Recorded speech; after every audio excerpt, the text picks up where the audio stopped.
안녕하세요. 시집와서 거의 고생한 기억밖에 없는 서러운 20대 며느리입니다. 아, 참고로 저 고생시키고 괴롭히는 상대가 저희 시어머니가 아닌 다름 아닌 제 시누이랍니다. 시누이와의 전쟁에서 그리고 그 끝에 사이다 복수까지 여러분들과 이 사연을 나눠보겠습니다. 저와 남편의 4살 차이, 궁합도 안 본다는 나이 차이를 가지고 있고, 우리 아가씨는 남편보다 3살이 어려 저보다는 1살이 많아요.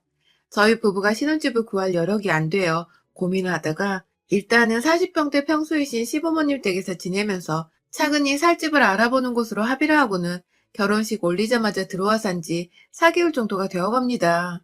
저야 넓은 집에서 시부모님이 워낙 제게 일 한번 안 시키려고 살뜰히 챙겨주기도 하시고 젊은 나이에 직구해서 독립부터 하고 싶을 텐데 돈 아낀다고 시댁에 들어와 산다는 게 두고두고 미안하셨는지 정말 저한테 잘해주셨어요. 사실 저희 집이나 친정이나 서울 한복판에 아파트 한 채 정도는 있었으나 그것 말고는 재산이라고 할 것이 정말 없어서 겉보기에만 빛 좋은 개살구 같은 꼴이었는데 그래서 저는 저희 부모님 생각이 나서 시부모님께도 그냥 직구하는데 부담 가지지 말고 저희가 합가하겠다고 먼저 말씀을 드린 거였거든요.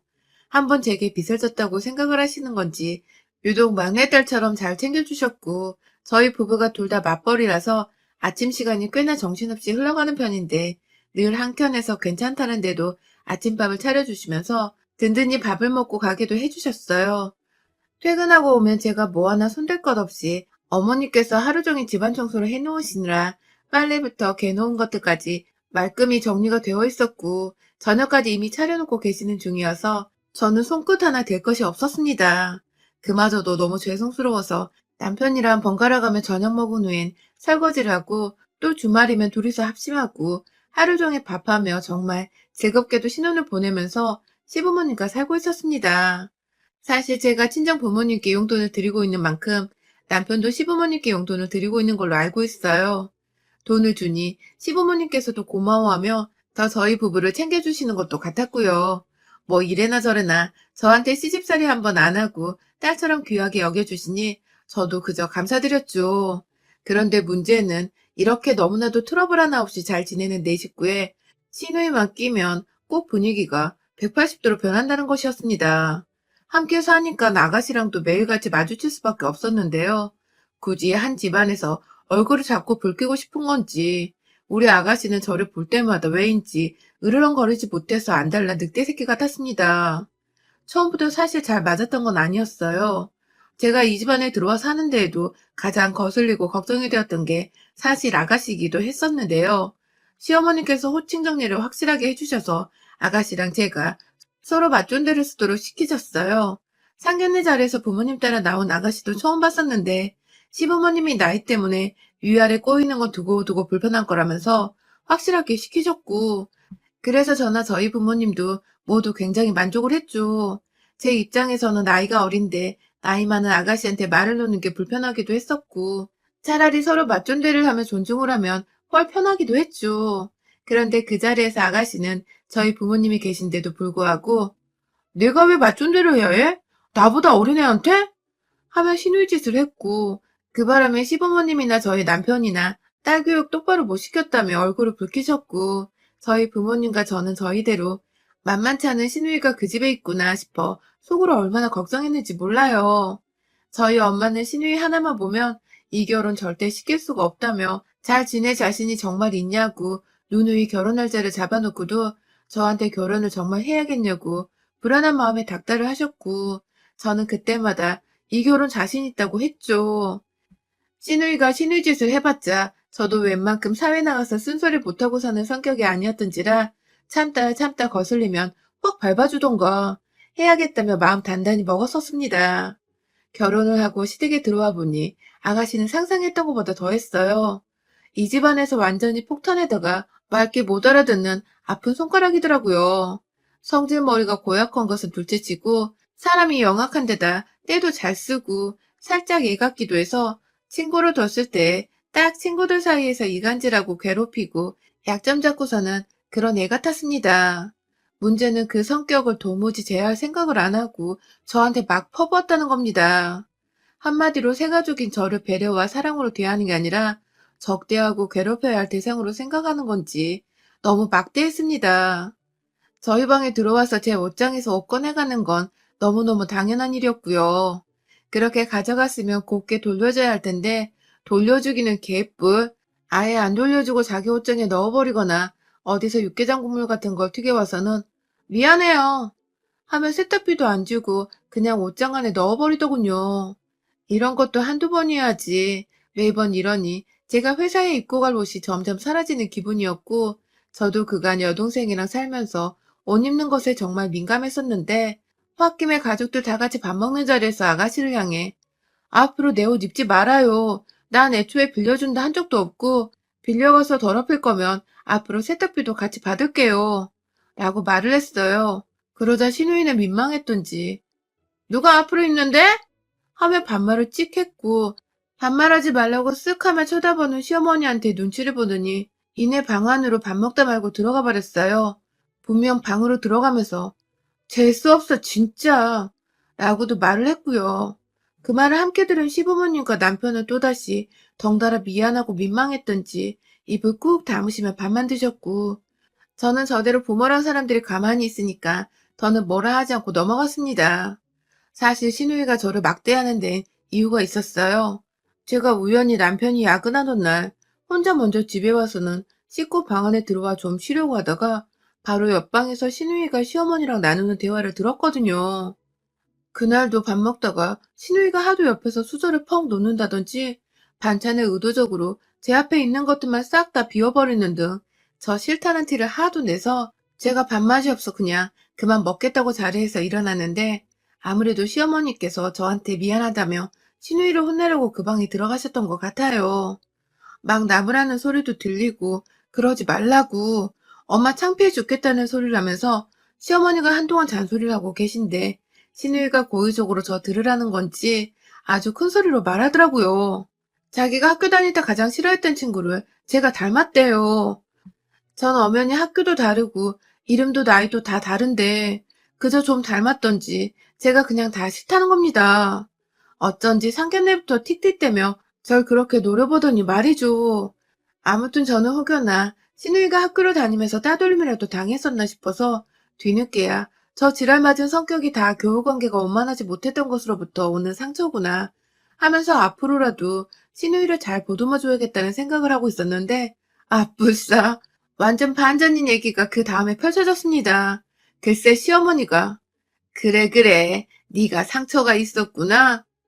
신우이가 주입으로 한다는 말이 아니 내가 따시킨 연말이야 라고 하더군요. 네, 참 대단한 우리 신우이는 지가 학폭 가해자였던 걸 그렇게 당당히 밝히면서 자긴 가해를 시킨 당사자였고 저는 따돌림을 당한 그 여자애를 닮았다고 싫다며 지랄을 떨었던 것입니다. 시간이 한참이나 지났어도 학폭 가해자란 년은 그걸 자랑이라는 듯 말하며 반성 한번 하지 않고 사는 게 열받고 재수없어 죽겠더라고요 아주. 하지만 시부모님과 함께 사는 집안에서 어찌되었든 저의 시누이니까 좀 뻔뻔하게 굴어도 최대한 참으려고 했어요. 그럼에도 시누이는 끝까지 저를 괴롭힐 생각만 했고요. 다음날 출근해서 자야 하는데 12시 넘어서 옆방 시누이가 일방적으로 깔깔거리면서 영화를 몇 번 틀어놓은 적이 있었습니다. 참고로 시누이는 20대인데 백수예요. 아직 영화인지 드라마인지 소리를 크게 틀어서는 저희 방까지 다 들리게 하니까 한 번은 남편이 참다 거의 열받은 상태로 소리 한 번만 더 내면 너 진짜 나한테 아작난다? 하며 방 가서 겁을 준 적이 있었는데요. 그러자 신우이는 며칠 잠잠하더니 하루는 정말 괴상한 여자의 비명소리가 자꾸만 들리는 공포영화를 보면서 또 소리를 크게 틀어놔서 저희 부부가 새벽에 잠에서 깨버린 겁니다. 그래서 남편이 쟤 또 저런다며 베개 하나 들고서 한 대 패줄 요량으로 여동생 방에 갔고 이내 그 방에서 남편은 정말 자지러지게 겁을 먹고 소리를 꽥 지르면서 저희 방으로 도망왔어요. 알고 보니 신우이가 그냥 노트북에다가 여자 비명소리만 나오는 파일 하나를 켜둔 채 방 안에 틀어놓고 본인은 시부모님 방에 가서 잠을 잔 겁니다. 그걸 모르던 남편은 여동생 방에 갔는데 사람은 없고 어디서 막 여자 비명소리가 들리니까 그 새벽에 귀신한테 홀리기라도 한 줄 알고 아주 기겁을 한 것이었죠. 그날 후 신우이는 더 이상 소음으로 문제를 일으키진 않았으나 두고두고 남편이 겁먹고 방으로 뛰쳐나가 소리 지른 거 가지고 놀려먹으며 밥 먹는 자리에서 얘기를 꺼내곤 했어요. 다 저를 괴롭히려 한 일이라는 걸 알았기에 전 도저히 그걸 되새기며 웃고만 있을 순 없었고요. 퇴근하는 길에 집에 치약이 떨어졌다고 해서 마트에 들렸다가 가면 치약 새거가 몇 통이나 더 있고 계란이 떨어졌다고 전화가 와서 또 계란을 사서 마트에 갔다가 집에 가면 냉장고 안에 계란이 한가득이고 쌀 떨어졌다고 해서 퇴근길에 남편한테 도움을 요청해 마트에서 함께 만난 쌀을 들고 집에 가면 쌀통에는 쌀이 또 제법 채워져 있고 그날은 아가씨도 저희 남편한테 머리통 한 대 쥐어 쳐맞고는 또 한동안은 잠잠했었는데 잠잠하다가 보면 저한테 전화를 해서 뭘 시키고 사오라고 해놓고는 무용지물로 만드는 그런 일들이 반복이 되었습니다. 동네에 있는 마트가 지하철역에서 집으로 오는 길에 완전 정반대 위치에 있거든요. 그래서 마트에 가려면 거기까지 갔다가 다시 지하철역을 거쳐서 집으로 돌아가야 했고요. 제법 먼 거리라 퇴근하고 집에 가는 길에 피곤한 저로서는 그게 두고두고 열이 받는 대목이었는데 아가씨는 그런 노동을 지속적으로 반복시키면서 저를 의도적으로 괴롭히려 했어요. 평소 자기 돈을 안 내려고 배달 음식을 먹고 싶다며 퇴근도 안 한 저한테 연락이 와서는 집으로 배달 음식을 시켜달라고 부탁한 적도 몇 번 있었고요. 저는 그럼 또 집에 가서 내내 봐야 하는 사람인데 문제 일으키기 싫다면서 웬만한 요구들은 다 들어주곤 했었고요. 그러다 얼마 전 눈이 펑펑 내렸던 그 한파 속의 날 시누이는 절 또다시 부려먹었습니다. 이번에는 눈이 내려서 앞도 안 보이는 상황이었는데 퇴근길 내내 어디냐고 연락이 오더니 제가 아파트 입구라고 문자를 보내자마자 전화가 와서는 언니, 나 지하철역 바로 옆에 있는 그 포장마차 집에서 떡볶이 먹고 싶어요. 하면서 말을 하더라고요. 내내 저한테 어디냐고 물어봤으면서 방금 제가 지하철역 지났을 때 아무 말도 안 하더니 아파트 입구 도착하자마자 한다는 소리가 진짜 순간 살인 충동도 느꼈는데 겨우겨우 참아가며 제가 다음에 사주면 안 될까요? 오늘 눈이 너무 많이 와서 라고 말을 했지만 시누이는 시어머니도 먹고 싶어 하신다는 말을 하며 저에게 다시 한번 강요를 했고 결국 저는 운동한다 생각을 하자는 마음으로 도로 지하철역을 가서 떡볶이를 사왔습니다. 운동하자 마음이었으나 스트레스로 열이 뻗쳐서 떡볶이만 산 게 아니라 옆에 순대랑 오뎅 5개까지 가족 수대로 포장을 했어요. 집으로 가는 길에 제 오른손은 완전히 얼었어요. 우산 잡고 동시에 분식 든 봉다리 쥐어잡느라 호주머니에 손을 넣을 수가 없어서 완전 찬바람 다 맞고 있었죠. 정말 추위에 오들오들 떨면서 눈에 젖은 옷이랑 머리카락까지 겨우겨우 털어내고는 집에 잘 도착해서 안도하는 마음이 딱 들려 하는데 뭔가 냄새가 쎄한 겁니다. 눈은 신발을 보지도 않은 채 거실에서 나오는 냄새를 따라 발로 대충 신발을 벗어 던졌고 떡볶이 든 비닐봉지를 들고서 안으로 들어가니 나 인연이 글쎄 엽떡을 시켜놓고서 그걸 이미 받아 단무지 뜯고 그릇에 옮겨 닫고 사진 찍고 막 먹을 세팅을 하고 있더라고요. 그러면서 어리 빠져 노려보고 있는 저와 이윽고 제 손에 든 비닐봉지를 보더니 한다는 말이 아 미안. 그냥 포장마차보다 떡볶이는 역시 엽떡이 진리이지 않나 싶어서 그건 오빠랑 먹어요. 하고는 자리 잡고 앉아 떡볶이를 한 숟가락 입에 집어넣으려는 걸 위에서 비닐봉다리로 아가씨 대가리를 내리쳤어요. 떡볶이 먹으려다 엽떡 국물에 얼굴을 꼬라박은 아가씨는 이게 뭐하는 짓이냐며 말도 제대로 못하는 와중에 막 닦을 걸 찾고 있고 옆에서 얼떨결에 떡볶이 먹다 말고 싸움 붙은 딸과 며느리 모습에 충격받은 시부모님은 딸내미 얼굴 꼴을 보고도 수건 한 장 갖다 줄 생각조차 못하고 계시더라고요. 제가 너무 기분이 상해서 너무 열받는데 이게 한두 번도 아닌 게 억울해 죽겠고 저 퇴근길에 개고생 시켜놓고서 오빠랑 먹으라며 아무렇지 않게 제 최애 떡볶이인 엽떡을 찾으시는 신우의 얼굴을 보니 제가 정말 감정 조절이 안 되었던 것 같습니다. 저걸 확 죽여 말을 하는 그 순간 저도 모르게 손이 먼저 나가버린 것이었어요. 신우의 머리를 엽떡에 내리꽂자마자 이내 저는 제 손에 든 봉지를 뜯었습니다.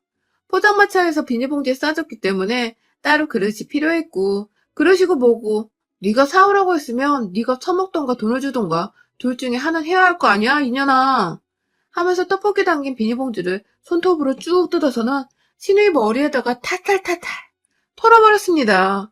얼큰한 엽떡 국물에 진득한 점성 가득한 포장마차 떡볶이가 신우이 머리 위에 섞여 내려가는 순간 남은 순대까지 비닐봉투를 털어서 처먹던가 돈을 주던가 하라고 하며 또 탈탈탈 신우이 얼굴 향해 털어버렸고요.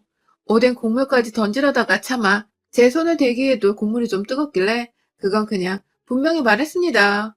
네가 다 처먹어 하며 잠옷 입느라 집안에서 짧은 반바지를 입고 뜬 신우이 허벅지 위에 올려줬네요. 신우이는 곧 뜨겁다고 지랄을 떨며 자리에서 일어나 울먹이다 어디부터 가야 하냐며 엄마를 막 붙잡고 있고 시어머니는 대충 무슨 상황인지 또 안 봐도 뻔하다며 내가 너 언젠가 일이 될 줄 알았다 라는 말과 함께 조용히 시아버지를 데리고 안방으로 들어가셨습니다. 신우이는 부엌에 가려다가 도로 화장실로 들어갔고 한참 동안 씻고 나오더니 지방으로 들어가려 하길래 그 입구에서 머리끄댕이 잡고 끌고 나와서 도로 거실로 데려왔어요. 네가 닦아 이년아 하고서는 부엌에서 들고 온 걸레 하나 쥐어주니까 끝까지 자존심은 있는지 표정으로 열받는다는 듯 일진 표정을 짓대요. 지가 감히 학폭력 주제에 어디다 대고 버릇 못 고치고 씩씩거리면서 일진인 척을 하는지 지 나이가 내일 모레 30인데 아직도 사람 하나 아래 두면서 괴롭히고 지랄하는 성격을 못 고친 게 뭐 자랑이라고 말입니다. 그 모습에 넌 진짜 오늘 내 손에 모가지 하나 꺾여야겠다 하면서 오뎅 국물까지 쳐버리려고 바닥에 떨어져 있는 걸 주워다가 손톱으로 봉지 뜯으려고 하니 신우이는 걸레 하나 쥐어든 채 막 주랭랑을 치대요. 그리고 결국 집 방안 침대 위로 들어간 신우이를 향해 그 옆에 있던 방안 벽면으로 오뎅이랑 국물 든 봉다리를 던졌고 무슨 물놀이 하는 것 마냥 봉지 안에 들어있던 국물과 오뎅이 터지며 신우이 침대 위로 주르르 흘러내렸습니다. 온 방안이 난방으로 뜨뜻했는데 오뎅 국물 냄새로 더 역해져서는 도저히 잊고 싶지도 않은 조미료의 냄새가 풍겨져 나왔어요. 신우이는 그 밤에 방골이 이렇게 돼서 잠도 못 잔다고 어쩌냐고 하소연하며 거의 통곡하듯 울고 시어머니는 뒤늦게야 나와서는 제 편을 들어주시겠다며 네 방 네가 다 치워 거실도 네가 다 치워 하며 안방문 꼭 잠그고 들어가셔서는 안방에 하나 또 있는 TV 소리를 크게 틀어놓으셨습니다. 그 덕에 제가 몇 번 더 신우이 앞에서 지랄을 떨어대며 욕을 신랄하게 까줬고 신우이는 그제서야 제가 학창시절 당하기만 하던 그 친구와는 정말 다른 사람이라 생각을 한 건지 기가 푹 죽어서는 잠자코 제 욕을 듣기만 하다가 제가 씻는다고 샤워를 하는 사이 말끔하게 거실을 치워놨더라고요. 냄새 뺀다고 창문까지 열어놓고 말이죠. 그날 뒤늦게 퇴근을 하고 들어온 남편은 신우이가 뭔가 잠잠한 게 이상했던지 뭔 일 있냐고 물어보는데 신우이는 별말 않고 제 눈치를 보며 그 오뎅 냄새 나는 방 안으로 피신한다고 방문까지 잠그고 들어가대요. 뭐 덕분에 저는 비록 떡볶이는 먹지 못했으나 남편한테 야식이 땡긴다고 말해서 남편이 엽떡을 주문해줬고요. 신우이 들으라면 시부모님께 어머님 아버님 엽떡 드시겠어요? 하며 A상 질문 한번 던져드리곤 남편과 거실에서 맛있게 떡볶이 먹으며 하루를 마무리 지었습니다.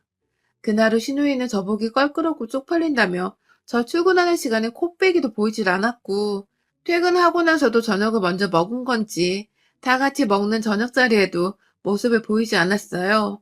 요즘엔 오히려 시어머니께 공무원 시험 칠 거니까 고시원 들어가고 싶다며 독립하게 해달라고 조르고 있다네요.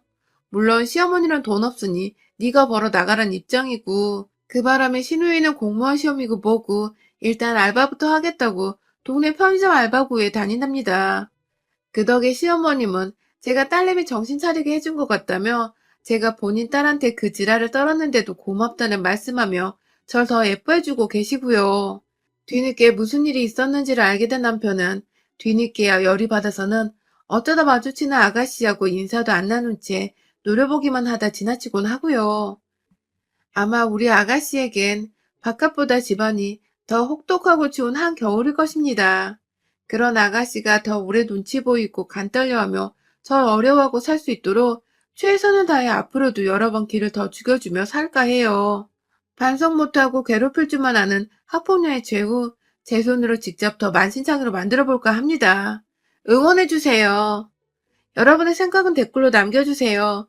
오늘도 시청해주셔서 정말 감사합니다.